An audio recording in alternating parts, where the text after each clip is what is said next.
अभी ओलंपिक्स के मुकाबले गुज़रे हैं पाकिस्तान, उसमें कोई gold medal, silver medal, bronze medal नहीं जीत सका।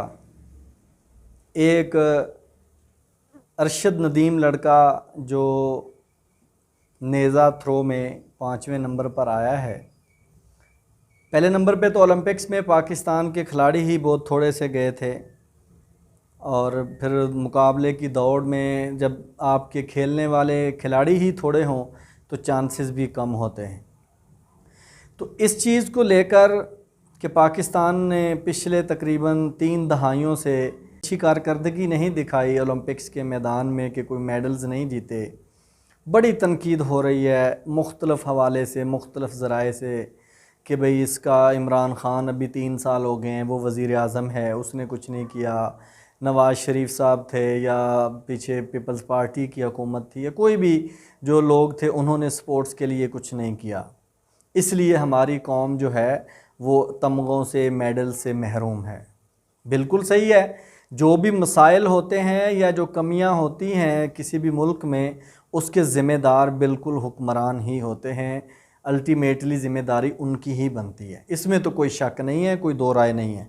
यहाँ तक तो राय बिल्कुल लोगों की ठीक है कि हुक्मरान तबका जो है उनका फोकस नहीं है कि मुल्क में खेल जो हैं वो फले फूलें और आगे बढ़ें और लोग फ़िज़िकली फ़िट हों और इस तरह के मुकाबलों में पाकिस्तान का, मुल्क का नाम रोशन करें। लेकिन कुछ चीज़ें ऐसी हैं जो मैं आपके सामने रखना चाहता हूँ, चंद सवालात हैं, उनके जवाब लेना चाहता हूँ उन तमाम दोस्तों से, उन तमाम लोगों से जो इस चीज़ को बहुत ज़्यादा उछाल रहे हैं कि इसके ऊपर काम करने की ज़रूरत है और हुकूमतों ने काम नहीं किया और नाकाम हो गए।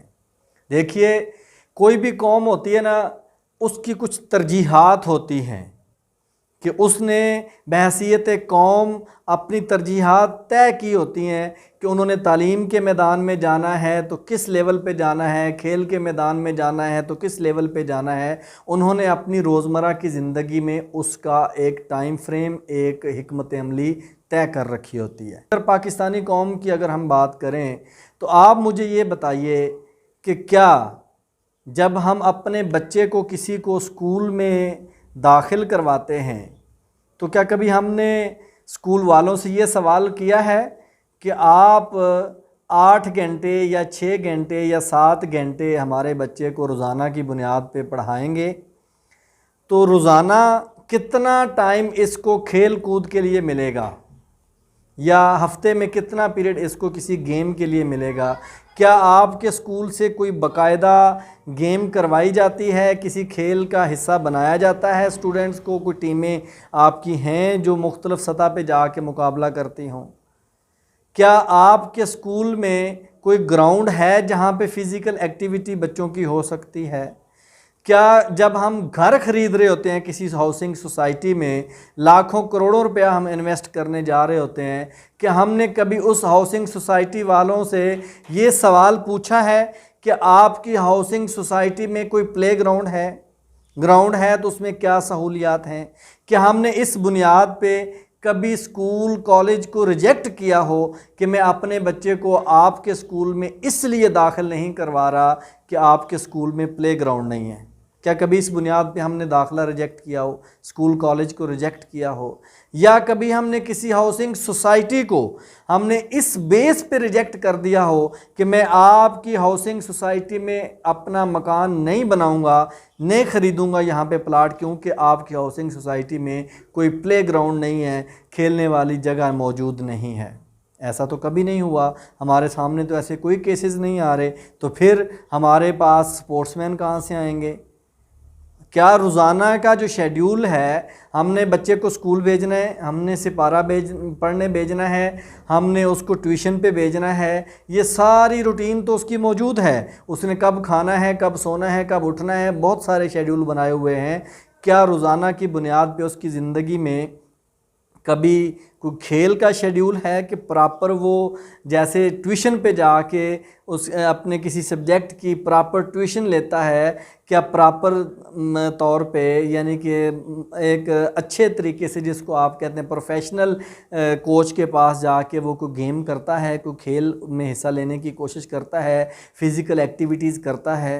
ऐसा तो नहीं है। ये हमारी ज़िंदगी का जब हिस्सा ही नहीं है, जब हमारी रोज़मर्रा की ज़िंदगी में हिस्सा नहीं है, वालिदैन अपने बच्चों को डील करते हैं तो वो कुछ टाइम अपने बच्चों के पास बैठते हैं, सबक सुनते हैं, ट्यूशन का अहवाल पूछते हैं, स्कूल का अहवाल पूछते हैं, गेम का हाल पूछने वाले कितने हैं। और अगर कोई बच्चा ये कह दे कि मैं बड़ा होकर फुटबॉलर बनना चाहता हूँ, क्रिकेटर बनना चाहता हूँ, हॉकी प्लेयर बनना चाहता हूँ, कबड्डी प्लेयर बनना चाहता हूँ, व्हाट्सएवर कोई भी गेम का वो नाम ले ले कि मैं वो करना चाहता हूँ, तो क्या वालिदैन उसकी सपोर्ट के लिए आ जाते हैं सामने? हमने तो अपने बच्चों को ये सिखाया है कि खेलोगे कूदोगे तो होगे ख़राब, पढ़ोगे लिखोगे तो बनोगे नवाब। तो जब हमने पढ़ा लिखा के नवाब ही बनाने हैं तो फिर फिज़िकल एक्टिविटी करवानी नहीं है, तो फिर ये जो हमने तो ये करवाना नहीं है, तो मोहल्ले में जो दूसरे लोग हैं वो भी यही चाहते हैं, तो वो कैसे अपने बच्चों को स्पोर्ट्स पे लगा के और फिर उसको नेशनल गेम्स फिर ओलंपिक्स में भेज के और मेडल जीत के और पाकिस्तान का नाम रोशन कर। जब हमने अपने बच्चों को खेल कूद की तरफ नहीं लेके जाना तो फिर वो किसी दूसरे मुल्क से बच्चे हम लेकर आएंगे जो ओलंपिक्स में जाके मेडल जीतेंगे। ये चीज़ समझने वाली है कि हमने कभी इस हवाले से काम ही नहीं किया। हैसियत कौम हमारी तरजीहात में ये शामिल ही नहीं है, तो फिर ऊपर कैसे आएगा टैलेंट? टैलेंट तभी ऊपर आएगा मौका जब हम देंगे अपने बच्चों को। स्कूल्स की लेवल पे जब गेम्स होंगी, स्कूल्स वालों से भी जब हम मुतालबा करेंगे कि हमारे बच्चों को पढ़ाई के साथ साथ फ़िज़िकल एक्टिविटीज़ की भी ज़रूरत है, उनको भी पूरा किया